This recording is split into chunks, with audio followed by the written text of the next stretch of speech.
Did I ever tell you the definition of insanity?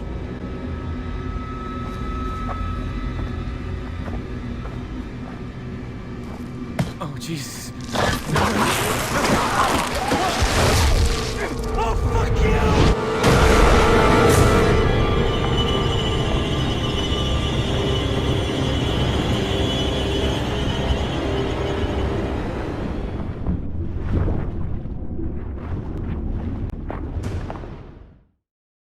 Do you know what the definition of insanity is? Well, clearly gaming media doesn't, because once again, with the announcement of Far Cry 6, they are up in arms about yet another game in the series, crying foul over elements they deem offensive. Without much being seen besides a lengthy cutscene and some pre-order bonuses, the soft souls within game journalism are latching on like leeches and sucking Ubisoft into controversy under claims of racism and the like. From tweets to articles, content is spewing forth with complaints about its Latin setting and choice of actors. One point of contention is that its villainous lead, Giancarlo Esposito, is not Latin himself, and so Ubisoft should not be giving him such roles. The logic goes that he is stealing job opportunities from Latino actors. Never mind, that's not exactly how acting works. It's also worth adding that Esposito is a big-name actor who will provide more weight to the role just on name alone. He is marketable, and as anyone who has seen Breaking Bad knows, he also just plays a great villain.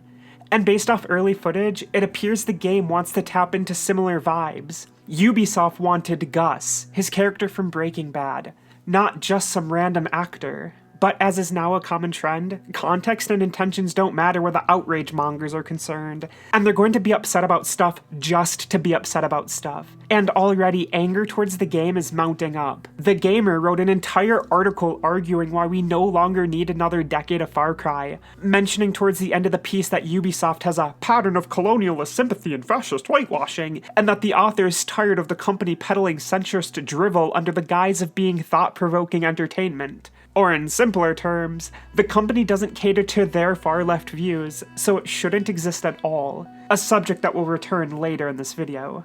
Continuing on with the topic of the sixth entry in the Far Cry series, Fanbyte Media published an article lambasting its portrayal of Latin characters, or Latinx, as they call them, something South Americans voice complaints about on Twitter as Latinx is not a real word as far as their language is concerned. That aside, the piece itself immediately links to 8 other articles, all of which lament the series' history with racism, among other things. The Fanbyte author even states that the last thing she wants in 2020 is a game set in a Latin setting.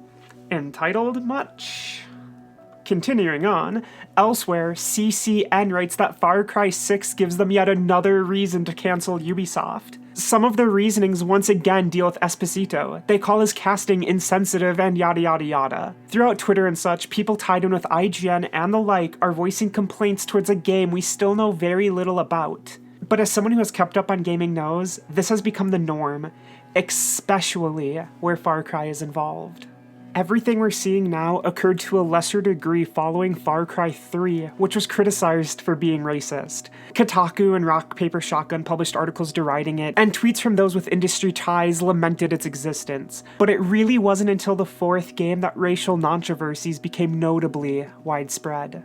Back in 2014, when Far Cry 4's cover art was revealed, the usual suspects picked up their pitchforks and decried the art, which they said was racist because it depicted the game's villain, Pagan Min, sitting on a destroyed statue and holding the head of another man who just so happened to have darker skin. Never once to miss a beat when rage bait can be milked for clicks, everyone rushed out articles to get their say in, with a somewhat general consensus forming, to those in the media sphere anyways, that the cover was racist. It became such a hot topic that the game's devs were forced to put out a statement in which creative director Alex Hutchinson criticized the media for not calling them up for further clarification. A damning insight in its own right. He also reiterated that Pagan Min isn't even white. He is half Chinese.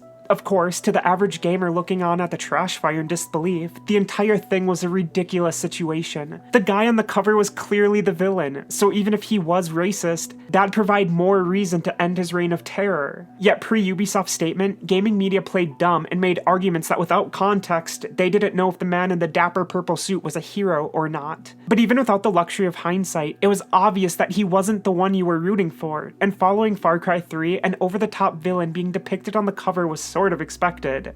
But the media will never miss a beat, and feigning ignorance for their own circle jerk of annoyance is just what they do. Something they more than proved with their absurd response to Far Cry 5. On May 26, 2017, Ubisoft posted a Far Cry 5 reveal trailer online. Its big hook was that it took place in rural America, and right away gamers were excited. Even I, a person who never held Far Cry 3 or 4 to the same revered status as others, was intrigued by this change. The setting was a fresh and tantalizing idea, and when compared to past environments within the series, having one set in the US was reinvigorating. I actually bought the game at launch because its setting was interesting, and thankfully I did because I actually really enjoyed it, even got the Platinum Trophy not long after it came out. And yes, that's another humble brag. Though as you probably expect by now given the subject of this video, the gaming press was immediately displeased. And in a series most fondly remembered for its absurd villains and even crazier action, Jacktivists, remember, journalist activists, wanted Far Cry 5 to have a deeper message about anything and everything.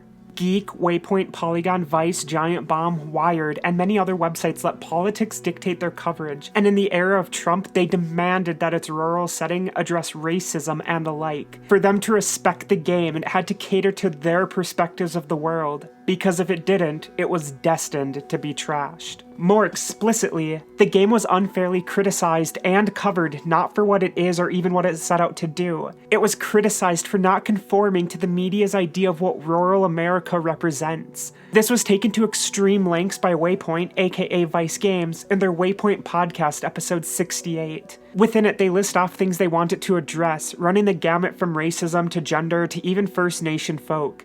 At one point, Austin Walker expresses that he wants the game to use racial slurs towards players who choose to play as a black character. The crew over there even acknowledge how taxing it might be for a writer to write racist content all over a script, and how difficult it might be for a voice actor to repeat it.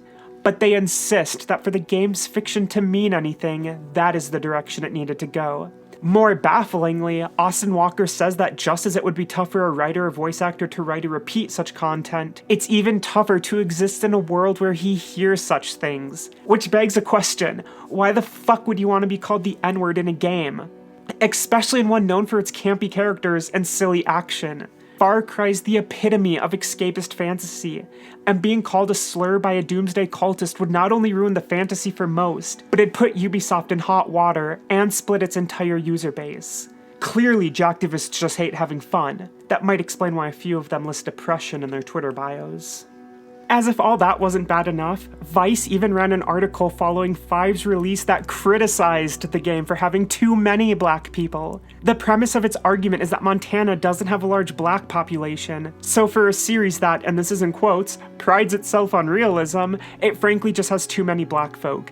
A ridiculous notion considering that in Far Cry 3 you go on a magical drug trip, in Far Cry 4 you enter Shangri-La with a mystical tiger by your side, its DLC even has you fighting Yeti, and that doesn't even tie into other DLCs for various games that feature zombies and shit. In regards to 5, the cult you're battling maintains its control over members with a hallucinogenic drug. But yes, please, continue to tell me more about how this series prides itself on realism.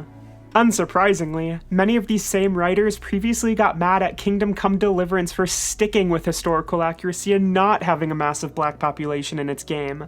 Damned if you do, damned if you don't.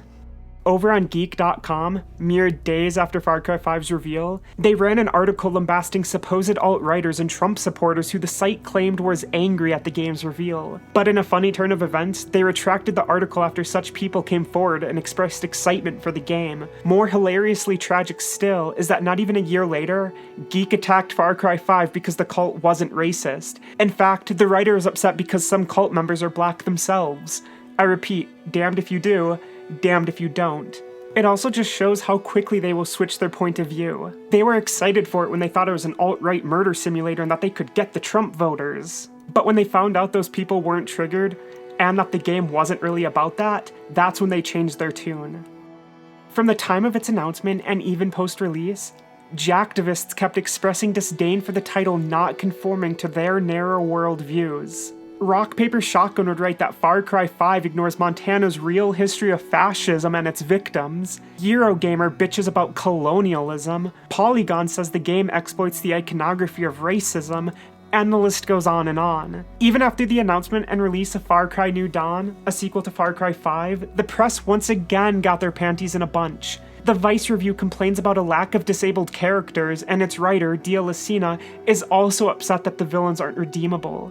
To add context, prior to its release, around the time of its announcement, journalists got pissy because the villains were 2 black women, so them not being redeemable is another sign of racism. Never mind that like 90% of the villains in the series aren't redeemable at all. Although my favorite part of the New Dawn discourse is that before they got offended by it, when just the cover had leaked, Jacktivists celebrated it because once again they assumed those on the cover were the heroes. Then following the Video Game Awards in which the full trailer was shown and they learned the black females were the villains, that's when they got upset, which I can't stress enough is just idiotic. For one, the villains are one of the best aspects of a Far Cry game. It's a great role to take on, so Ubisoft giving it to 2 black females is actually a positive, but to people who can't see beyond race, their simplified minds got emotional and confused. Put this way, a bunch of people who screech about inclusivity, they sure do seem to only want white men as villains.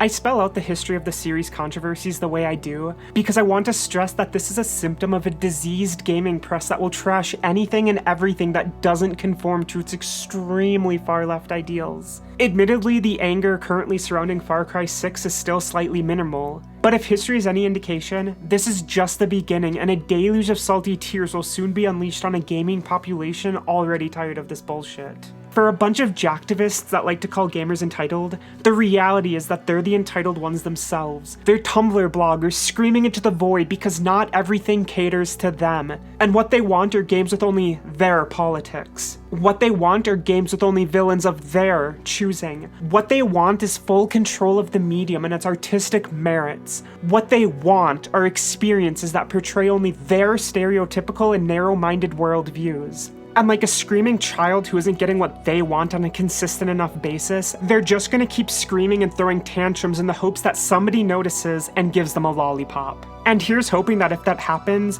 they choke on it. Because the real toxic gamers in this industry are the jacktivist crybabies who can't let the rest of us just have fun. As I've stressed many times on my channel, and as I've mentioned in this video, they can scream all they want about inclusivity, but what they really want is exclusivity. They want a medium that is exclusive to them, to which they will trash and tarnish any game dev that doesn't cater to what they want. And that is insane.